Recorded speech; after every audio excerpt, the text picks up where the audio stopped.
Happy birthday.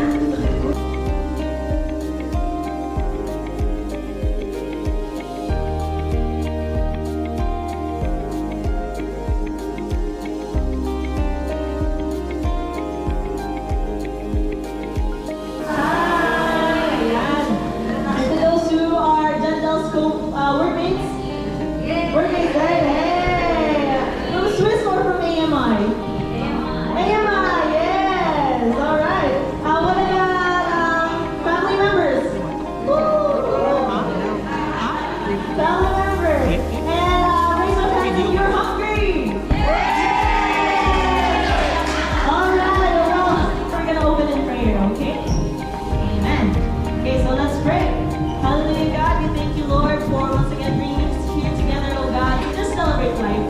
And we thank you, God, for your holy presence, oh God, that is with us, and for the love of friendship, oh God, and family. We thank you, Lord Jesus, for the baby boy that Ira is bearing, oh God. May continually bless this baby boy's development, oh God, while he's still in the womb, oh God. And may continually bless Ira and the whole family, oh God, as they share this joy, Lord God, with us. We bless your name now, in Jesus' mighty name we pray. Amen. From our beloved Pastor Perla.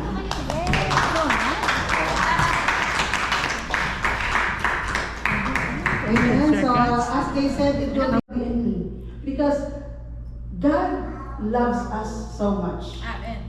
God loves us so much that He gave His only begotten Son, Jesus Christ, that whosoever believes in Him would not perish, but will have everlasting life. So the offer of God to us this afternoon, the gift of God is eternal life, if we only accept, if we only believe. Amen. So I believe that this gift is this child is a gift also from the Lord, as it is said in James 1:7. And God has a perfect plan for this baby. Plans to prosper him and not to harm him. Plans to give him hope and a future. Amen. Praise the Lord. So may we all rise and we will pray for Sister Ira.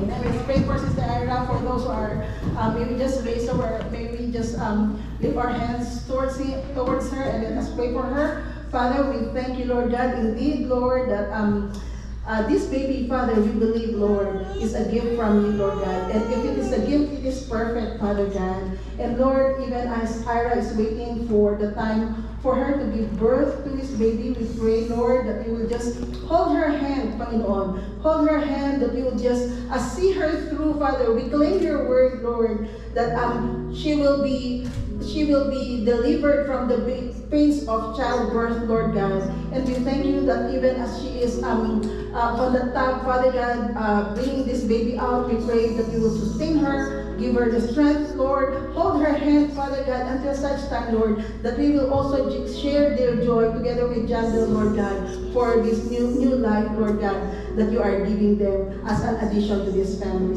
Continue to bless them, Lord God. Continue to bless the works of their hands, that they may be able to provide for the needs of this baby. And Lord, help them, Lord God, that this baby, Lord God, will be raised up in your word, Father, that it will be light, Lord God, to this baby's path, Lord God, that he may be able, Father, to accomplish your purpose in his life. Father, we thank you, Lord God. We just give you all the glory and all the honor and all the praises in Jesus' mighty name we pray. Amen.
congratulations for the second time. And Yung blessing, easy lang tayo. Very strong mom. Congratulations, Ira and Jairo. The Lord sustain you.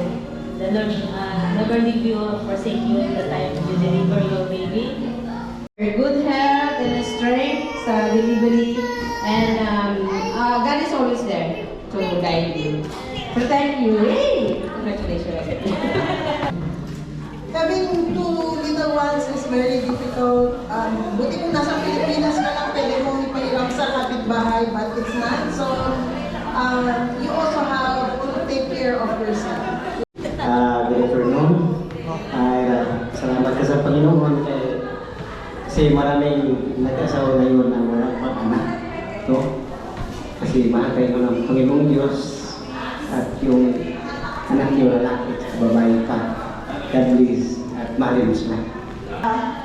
Christ-centered family, I am very sure. Lalo na yung napangasawa mo din, nandun yung faith. Parang ang ganda. Ira, ito lang masasabi ko sa'yo. Iyak ako. Anong ganda mo pa yung baby mo? Kasi masaya pag marami. Pasok.